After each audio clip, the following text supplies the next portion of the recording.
তুমি যদি পড়ার প্রতি মনোযোগ দিতে চাও এবং এফেক্টিভলি পড়তে চাও, পড়াশোনা করতে চাও এফেক্টিভলি, তাহলে তোমার এই জিনিসপাতিগুলো একটু ফলো আপ রাখতে হবে। আসসালামু আলাইকুম সবাইকে, কেমন আছো তোমরা সবাই? আশা করি তোমরা সবাই অনেক অনেক ভালো আছো এবং সুস্থ আছো। আমি তোমাদের নূর ভাইয়া, তোমাদের সকলকে স্বাগতম নতুন আরো একটি ভিডিওতে।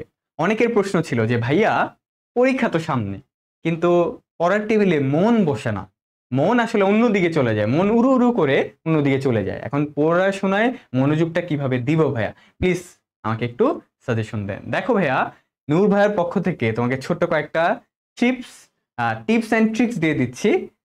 টিপস অ্যান্ড ট্রিক্স, যেটাকে আমরা একত্রে বলতে পারি ট্রিপস, আমি এটা বলি আর কি। তাহলে এই যে ট্রিপসটা তোমাকে দিয়ে দিচ্ছি, যে যেইটা যদি তুমি ফলো করো এবং এটাকে যদি ধরে রাখতে পারো, ইনশাল্লাহ তোমার পড়ার প্রতি মনোযোগটা আগের তুলনায় বেড়ে যাবে। আগে যেমন তোমার মনোযোগটা অনেক উড়ু উড়ু করে চলে যেত, এবার উড়ু উড়ে চলে যাওয়ার পসিবিলিটিটা কমে যাবে, না আগের থেকে তোমার বেটার ফিলিং আসবে ইনশাল্লাহ পড়াশোনার প্রতি। তাহলে প্রথমত, এটা আমি সবসময় বলি, সবসময় ভাইয়া তুমি দেখবা প্রতিটা ভিডিওতে আমি এটা বলবোই, কারণ এটা আসলে ট্রুথ টু বি টোল্ড, ঠিক আছে? এটা সবসময় বলা লাগবেই, কারণ এটা আসলে তোমাকে পার্সোনালি অনেক অনেক অনেক বেশি তোমার হচ্ছে হেল্প করবে। আর যারা যারা প্র্যাকটিসিং মুসলিম আছো তারা তো জানোই যে এটা তোমাকে অনেক কতভাবে মোটিভেট করে, কতভাবে তোমাকে ভালো রাখে।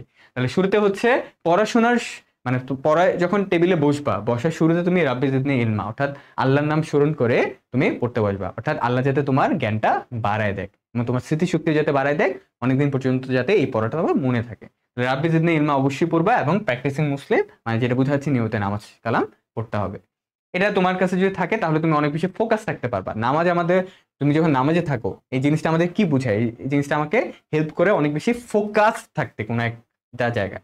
নামাজে যখন আমরা দাঁড়াই, তখন আমরা নামাজে দাঁড়ানো মানে কি, আমরা আল্লাহর সামনে দাঁড়াচ্ছি, তার মানে আমরা এই জায়গাতে অনেক বেশি ফোকাস। তো নামাজ পড়াটা মানে তোমার এই ফোকাসের যে পাওয়ারটা, সেটা অনেক বেশি কি করবে, বৃদ্ধি করবে। ওকে, 2 নম্বর যেটা অ্যাপসে নোটিফিকেশন অফ, এটা কমন একটা জিনিস, সবাই তোমাকে বলবে যে তোমার যে সোশ্যাল মিডিয়া অ্যাকাউন্টস গুলো আছে, যেমন ফেসবুকে হতে পারে, ইউটিউবে হতে পারে, ইনস্টাগ্রাম হতে পারে, এগুলো সবগুলো নোটিফিকেশন অফ করবে, কারণ নোটিফিকেশন হইলেই টিং করে টুং করে আসে নোটিফিকেশন, তারপর আমরা ওইটাতে দেখতে চলে যাই। তাই নোটিফিকেশন গুলো অফ রাখতে হবে পড়াশোনার সময়। আর তুমি যদি ক্লাস করে থাকো ফেসবুকে যদি ক্লাস করো, তাহলে তুমি অবশ্যই মেইন আইডি দিয়ে করবা না, ফেক আইডি দিয়ে করবা। ফেক আইডি দিয়ে যদি তুমি ক্লাস করো, তাহলে তো তোমার এখানে মেসেজ, নতুন করে কোনো মেসেজ আসবে না। ফেক আইডিতে আর কেই বা মেসেজ পাঠাবে, বন্ধু বান্ধব তো মেসেজ পাঠাবে না।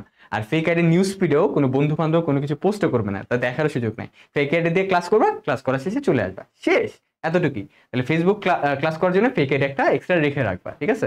মেইন আইডিতে ঢোকারই প্রয়োজন নাই। এগুলো হচ্ছে তুমি হচ্ছে রাখবা, দেখবে যে তোমার ডিস্ট্রাকশনটা অনেক কমে যাবে। ইন্টারেস্টিং টপিক, এই যে এটা হচ্ছে আমি প্রায় করে থাকি, বা তোমাকে আমি বলবো সাজেশন করার জন্য, যে পড়াশোনার আগে, মানে পড়াশোনার আগে না, মানে বেসিক্যালি হচ্ছে যখন তুমি পড়তে বসবা, পড়তে বসার সময় তুমি বোরিং একটা টপিক দিয়ে স্টার্ট করবা না, তুমি একটা ইন্টারেস্টিং টপিক দিয়ে স্টার্ট করবে, যেটা তোমার পড়তে ভালো লাগে। এমন না যে ফিজিক্সের 14টা অধ্যায়ের মধ্যে 14টা অধ্যায় তোমার অপছন্দনীয়, কোনো না কোনো অধ্যায় তো ভালো লাগে, ওই অধ্যায়টা দিয়ে স্টার্ট করবা। তাহলে এতে করে তোমার একটা ভালো লাগা তৈরি হবে, ফলে তুমি পরবর্তী যে অধ্যায়টা স্টার্ট করতে যাবা, ওইটা অধ্যায়টা স্টার্ট করার জন্য তোমার ফিলিংটা আগের তুলনায় বেটার হবে।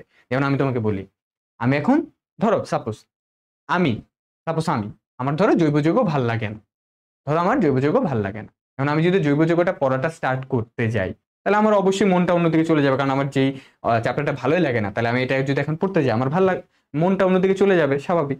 এখন সাপোজ এমন হইলো, আমি মৌলের ধারণা রাসায়নিক গণনা এই অধ্যায়টা অনেক ভালো করে পারি, এটা আমার ভালো লাগে, আমি এটার কয়েকটা 5টা কোশ্চেন সলভ করলাম, সলভ করার পর কি আমার গুড ফিলিং আসলো, মানে মাইন্ডটাও এখন ক্লিয়ার আছে, সুন্দর আছে, ভালো আছে, স্যাটিসফাইড আছে। এখন পরবর্তী যদি জৈব যৌগ ধরতে যাই, আমার মাইন্ডটা তখন ফ্রেশ ভালো আছে, তাহলে আমি যদি জৈব যৌগ ধরতে যাই, আমার ফিলিংটা শুরুতে যদি জৈব যৌগ ধরতাম যে ফিলিংটা থাকতো, আর ভালো একটা টপিক স্টার্ট করার পর জৈব যৌগ ধরার এখন যে ফিলিংটা, দুটা কি সেম হবে? ডেফিনেটলি সেম হবে না। শুরুতে বোরিং লাগতো, এখন ইন্টারেস্টিং টপিকের পরে, ইন্টারেস্টিং টপিকটা পড়ার পরে তারপরে হচ্ছে আমি জৈব যৌগ ধরতেছি, তার মানে আমার মাইন্ড অলরেডি ভালো আছে এখন। কারণ আমি যখন জৈব যৌগ পড়তে যাবো, দেখবো আমার ভালো লাগতেছে। তুমি এটা ট্রাই করে দেখো, যেই টপিকটা তোমার পছন্দ না, অথবা যেই টপিকটা বা যেই চ্যাপ্টারটা তোমার ভাল লাগে না, এটা পড়ার আগে, এটা হুট করে শুরু করো না, এটা পড়ার আগে নিজের পছন্দনীয় একটা টপিক আধা ঘন্টা বা 20 মিনিট পড়ো, এরপরে তুমি ওই টপিকটা ধরো, তাইলে দেখবা তোমার মন আর অন্যদিকে যাচ্ছে না, তোমার মন পড়াশোনার দিকেই থাকবে, অর্থাৎ আগের তুলনায় বেটার ফিলিংটা আসবে, বোরিংনেসটা একটু কমে যাবে আগের তুলনায়, ঠিক আছে? তাহলে এটা একটু দেখতে পারো।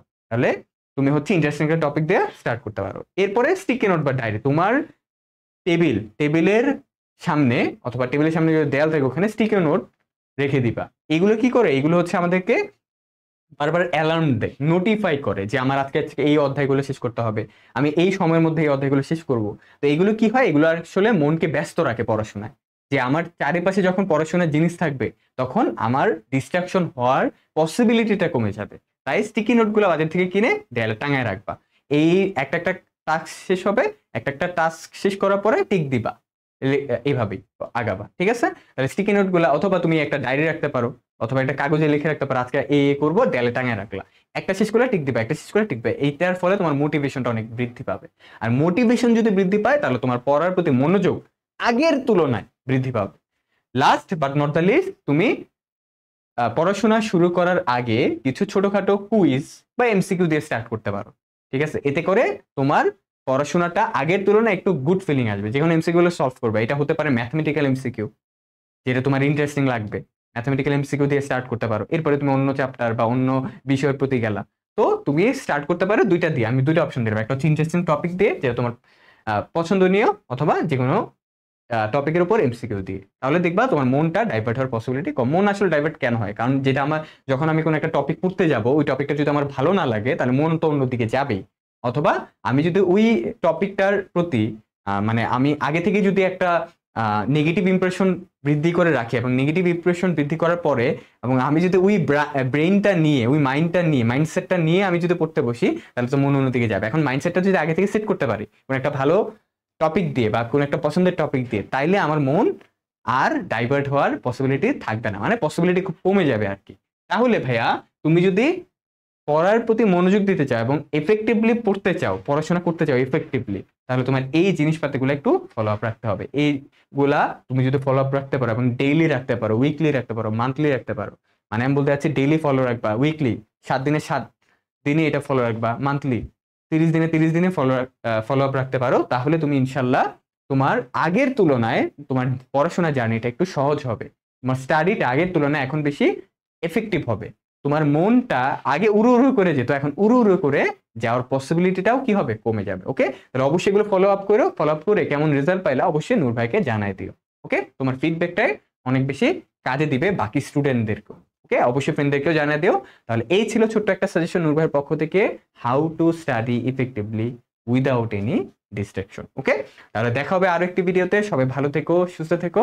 আল্লাহ হাফেজ সবাইকে। আসসালামু আলাইকুম।